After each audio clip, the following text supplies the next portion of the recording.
di Ngabuburit bareng 10. Episode pertama ini kita akan membahas tentang tema keistimewaan bulan Ramadan. Nah, kira-kira apa aja sih istimewanya bulan Ramadan atau amalan-amalan yang harus kita dapatkan ketika bulan Ramadan itu datang? Saya tidak sendiri, tentunya bersama pemantik kami atau narasumber kami ada Bapak Ustadz Ramdan Juniarsyah. Oke, baik Bapak, Assalamualaikum. Waalaikumsalam warahmatullahi wabarakatuh. Bagaimana hari ini? Sehat, Pak? Alhamdulillah. Oke. Nanti di sini saya ada beberapa pertanyaan tentang terkait Ramadan atau keistimewaan bulan Ramadan tentunya, Pak. Bagaimana itu amalan yang harus kita lakukan ketika bulan Ramadan, terus anjurannya itu seperti apa. Nah, baik, untuk pertanyaan pertama itu, apakah betul jika kita di bulan Ramadan itu, datang bulan Ramadan itu, segala amal yang kita lakukan itu dilipat gandakan atau tidak? Oke, jadi kita selaku seorang muslim harus punya semangat baru ketika datang Ramadan, karena inilah bulan yang dinantikan oleh orang-orang beriman, di mana banyak kebaikan di dalamnya, termasuk pelipat gandaan pahala. Ya. Betul, ya. Pahala dilipat gandakan, kemudian kebaikan-kebaikan dilipat gandakan, bahkan pelipat gandaan pahala itu tidak pernah ditemukan di bulan lain. Contoh, misalkan di bulan Ramadan itu ada satu bulan khairun min alfi syahr. Bulan itu lebih baik dari 1000 bulan. Bukan sama dengan 1000 bulan. Dia lebih baik daripada 1000 bulan. Kita ibadah 1000 bulan. 1000 bulan itu kalau dihitung tahun kurang lebih 80 tahun. Kita ibadah 80 tahun, ibadah nggak pernah berhenti. Tapi tidak jauh lebih baik daripada beribadah cuma satu malam di bulan Ramadan itu. Namanya Lailatul Qadar atau malam penuh dengan keberkahan gitu. Makanya Ramadan itu dari malam pertama harus siap siaga, karena kita tidak tahu di malam yang mana Lailatul Qadar itu akan datang kepada kita. Disinilah bulan-bulan yang penuh kebaikan, tiap waktunya jadi kebaikan. Jangankan beribadah mahdhah yang langsung pada Allah, kita memberi minum saja pada orang yang berbuka, itu pahalanya sama dengan orang yang berpuasa itu, tanpa mengurangi pahala dia sedikit pun gitu. Oke, baik Pak. Oke, kalau misalkan penjelasannya seperti itu, kira-kira ada tidak anjuran bulan Ramadan itu atau amalan yang misalkan dianjurkan di bulan Ramadan itu seperti apa, Pak? Tentu amalan-amalan yang sangat dianjurkan di bulan Ramadan banyak. Amalan utamanya di bulan Ramadan itu diperintahkan puasa. Ya ayyuhalladzina amanu kutiba alaikumus shiyam.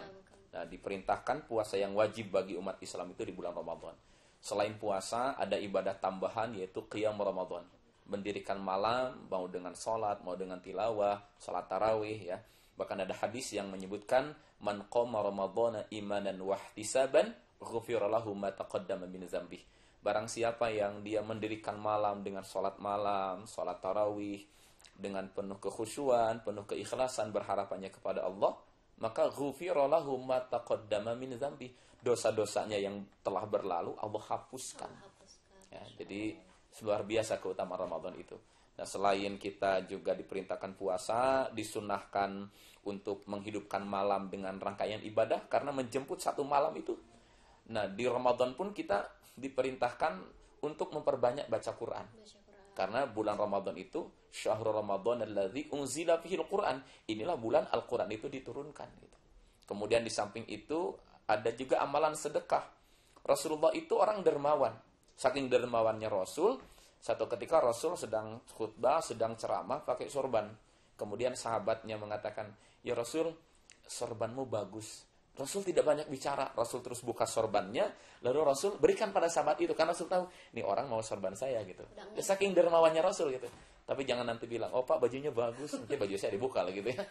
Rasul sangat dermawan. Tapi lebih-lebih dermawan, di luar bulan Ramadan dermawan, di Ramadan lebih dermawan dari bulan biasanya gitu.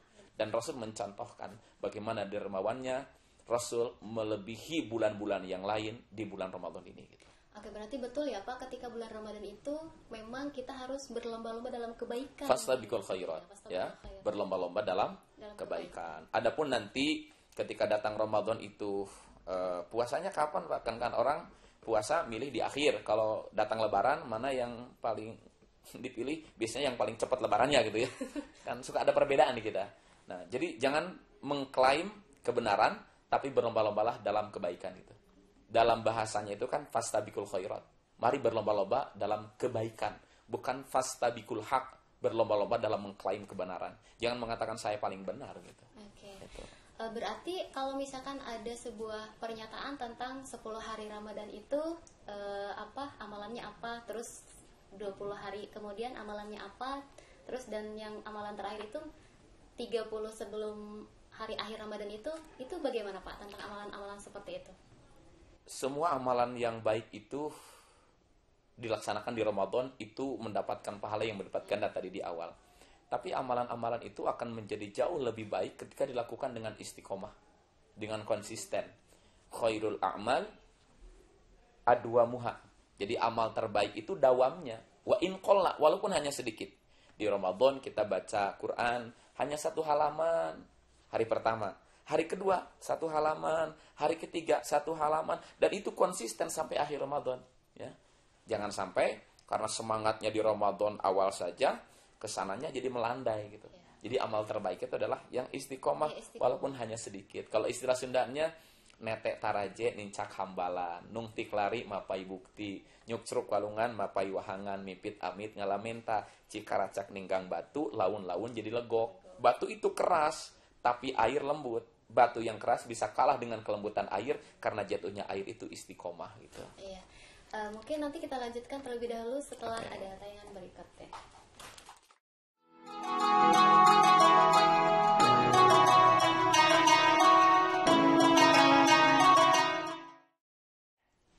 Baik, kembali lagi bersama kami di Ngabuburit bareng 10.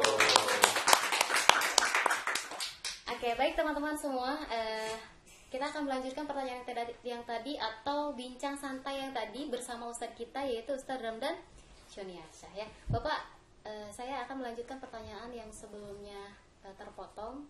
Kita masih tetap di tema keistimewaan di bulan Ramadan. Pertanyaannya itu adalah, apakah benar jika kita berdoa di bulan Ramadan itu semua doa yang kita panjatkan itu terkabulkan?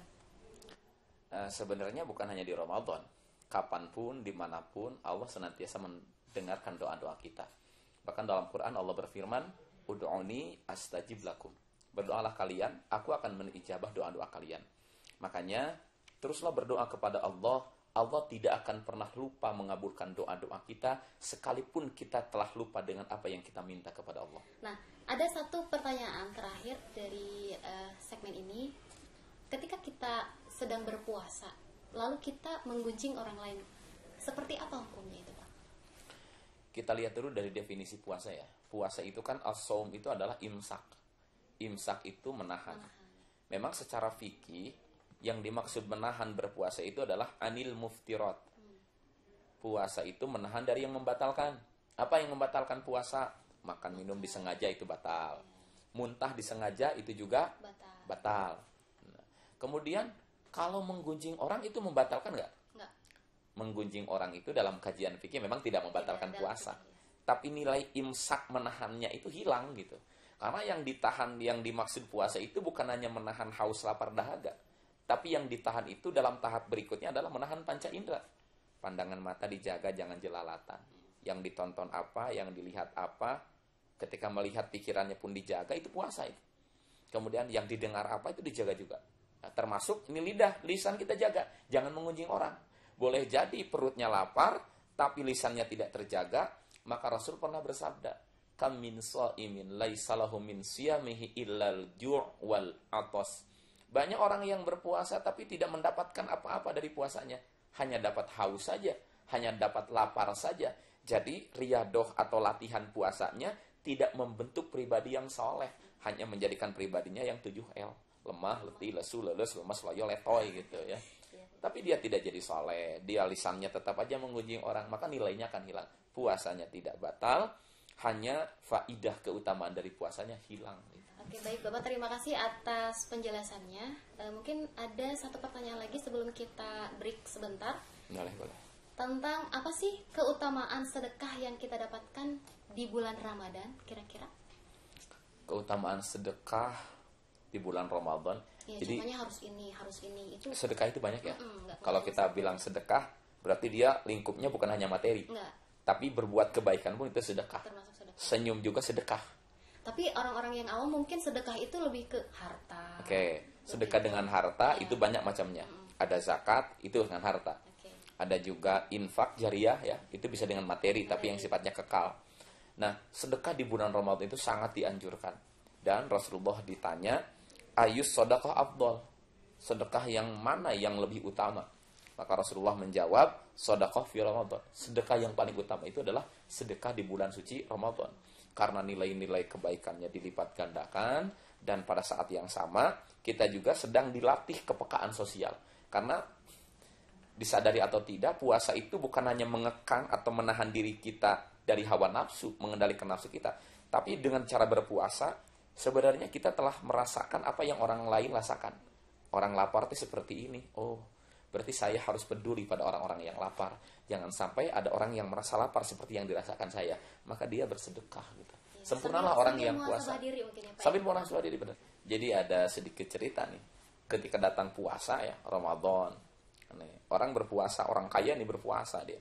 Tiba-tiba datang si miskin. Dia baru dapat makanan, mungkin baru dapat bansos gitu ya.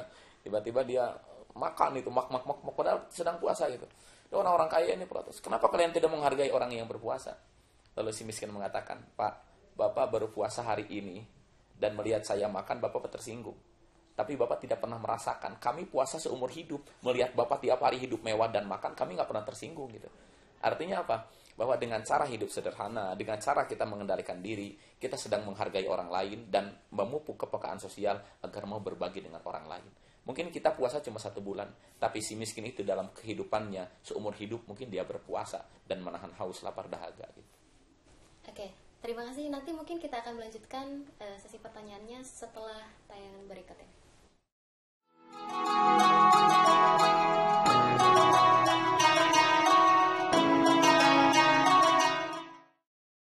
Baik, kembali lagi bersama kami di Ngabuburit bareng kita masih ditemani oleh Ustadz kita nih. Masih ada beberapa pertanyaan untuk nanti kita bincang santai ya. Langsung saja ke Ustadznya langsung. Baik Ustadz, kita melanjutkan pertanyaan yang tadi. Ini sedikit menarik nih. Yang namanya puasa itu adalah salah satunya adalah menahan entah itu makan, entah itu misalkan nafsu dan lain sebagainya. Di sini pertanyaannya itu, apakah hukumnya wajib untuk menahan amarah di bulan suci Ramadan, Ustaz? Hukum itu biasanya berkaitan dengan fikih. Iya. Dari mulai wajib, sunnah, mubah, makruh, haram gitu ya. Nah, kalau marah itu ini bagian dari etika. Etika ya. Akhlak gitu ya. Marah itu bagus. Marah itu bagus. Kalau pada tempatnya. Kalau pada tempatnya. Dan kalau di saat yang tepat gitu ya. Betul. Karena banyak juga orang yang malah salah sasaran. Contoh, kalau agama kita dihina, nggak boleh diam. Boleh kita marah? Harus. Keluarga kita dihinakan, harus kita marah. Ya. Tapi marah dengan cara apa? Dengan cara bagaimana harus proporsional. Nah, puasa itu sebenarnya mengendalikan marah juga itu. Mengendalikan marah. Bahkan dalam satu hadis Rasulullah SAW bersabda, yang inti dari redaksi itu adalah ketika kita sedang berpuasa, ya, jangan berkata kotor, jangan mencaci maki. Dan kalau ada orang yang berkata kotor pada kita, ada orang yang mencaci maki kita, ada orang yang memarahi kita, maka boleh saat itu kita sedang mengatakan, aku sedang berpuasa. Ingat ya, ibadah itu nggak boleh riya. Riya itu ingin dilihat orang. Sholat di hadapan orang jadi tambah khusyuk. Jangan karena ingin dilihat orang, ibadah tambah semangat gitu. Atau ibadah jangan sum'ah. Sum'ah itu ingin didengar orang. Aku tadi malam udah tahajud kepada Allah. Hati-hati, itu bisa sum'ah. Sum'ah itu menceritakan kebaikan-kebaikan kita.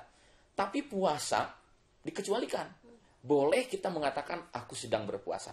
Yaitu pada saat kita sedang berpuasa, ada orang yang mencaci kita, ngajak berantem ke kita. Saat itu kita tahan amarah dan kita katakan, maaf, aku sedang berpuasa. Artinya ulah sarwana, kudunahan karena amarah eta gitu. Oke, berarti tidak ada kaitannya dengan hukum puasa ya Ustaz ya? Tidak ada kaitannya dengan hukum puasa. Itu lebih kepada etika. Lebih pada bagaimana menjaga kualitas puasa kita. Gitu. Selanjutnya Ustaz, ini mungkin yang terakhir, bagaimana hukumnya jika kita melewatkan sahur dengan sengaja di bulan Ramadan? Ini lebih kepada hukum, kita melewatkan sahur gitu. Rasulullah bersabda, tasahharu, bersahurlah kalian. Fa inna fis sahur barakah. Karena dalam sahur itu ada keberkahan. Berkah itu artinya ada kebaikan. Kalau orang sahur, otomatis dia bangunnya nggak kesiangan kan? bangun yang kesiangan, mungkin dia sholat dulu di sana, mungkin dia berdoa di waktu sahur. Ingat ya, salah satu waktu ijabah doa itu selain ketika berbuka, juga ketika bersahur. Maka jangan pernah lewatkan 2 waktu ini di bulan puasa. Karena tidak sedikit hari ini yang menunggu buka nongkrong. Padahal menunggu buka itu saat ijabah doa gitu. Atau karena malas, sudah terbiasa puasa, nggak usah sahur, aku udah aja aku kuat kak. Tadi malam udah makan kan aku kuat. Jangan, kita tetap sahur. Kenapa? Dalam sahur itu ada kebaikan. Setidaknya orang yang sahur itu bangunnya nggak kesiangan. Dan setelah sahur jangan tidur lagi, sholat subuh di situ. Itu saat ijabah doa, jangan pernah terlewat gitu. Ya. Maka kata Rasul, sahur. Dalam sahur itu ada keberkahan. Memang kalau kita kesiangan sahur tidak apa-apa. Sampai datang waktu maghrib, tahanlah gitu. Tapi mungkin masih bisa ya Ustadz, kalau misalkan ada seseorang yang memang saya sahurnya kesiangan nih, tapi puasanya tetap berjalan mungkin. Tetap berjalan, lanjutkan saja puasanya gitu. Ada sedikit tambahan. Jadi jangan pernah melewatkan Ramadan ini. Tahun lalu kita bermohon, ya Allah sampaikan aku ke Ramadan tahun yang akan datang. Ini Ramadan sudah di hadapan kita. Ramadan sudah kita jalani. Mau ngapain sudah ada Ramadan? Kalau Ramadan tahun ini sama dengan tahun kemarin, kenapa kita minta kesempatan? Ya, artinya kita minta kesempatan supaya di Ramadan ini jauh lebih baik lagi. Dan ada sabda dari Rasulullah SAW, saya coba bacakan. Ini terkait orang yang rugi ketika memasuki datangnya bulan Ramadan. Rasulullah SAW bersabda, "Raghima anfu rajulin, dakhala alaihi Ramadan, summan salakho, qabla ayyughfar lahu." Jadi rugi orang yang diberi kesempatan datang Ramadan, dia masuk bulan Ramadan, tapi selesai Ramadan, berlalu begitu saja, dosa-dosanya tidak diampuni. Jadi begitu diberi kesempatan Ramadan, tapi tidak ada dosa yang diampuni, rugi. Artinya, Ramadan itu adalah satu kesempatan kalau kita merasa diri banyak kesalahan, disitulah tempat kita membersihkan diri dari beragam kesalahan. Jangan sampai berlalu begitu saja. Dan yang kedua, kata Rasulullah, waraghima an furajulin adraka indahu abawahu al-kibara falam yudkhilahul jannah. Rugi orang yang hari ini mendapati orang tua yang sudah lanjut usia tapi tidak menjadikannya masuk surga. Artinya kalau hari ini kita punya orang tua lanjut usia, kadang perilakunya juga balik lagi kayak anak kecil. Bersabarlah saat itu. Karena 2 orang tua inilah yang akan menjadi jalan masuk ke surga. Dan rugi kalau punya orang tua tidak bersabar menghadapinya, tidak menjadikan kita masuk ke surga gitu. Oke, baik. Terima kasih Ustadz atas kesimpulan mungkin ya, atau dari sedikit tambahan dari pertanyaan yang tadi dapat kita simpulkan mungkin nanti ya. Tapi sebelum itu saya ucapkan sekali lagi terima kasih kepada Bapak yang sudah bisa hadir di acara bareng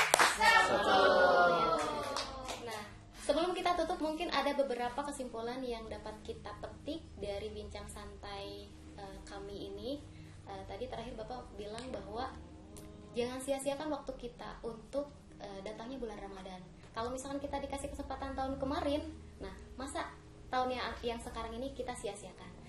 Perbaiki lagi semangatnya, karena tadi yang namanya amalan dilipat gandakan itu memang betul adanya ya, karena fastabiqul khairat itu di bulan Ramadan emang betul adanya. Mungkin itu aja dari kami, terima kasih. Assalamualaikum warahmatullahi wabarakatuh. Waalaikumsalam warahmatullahi wabarakatuh.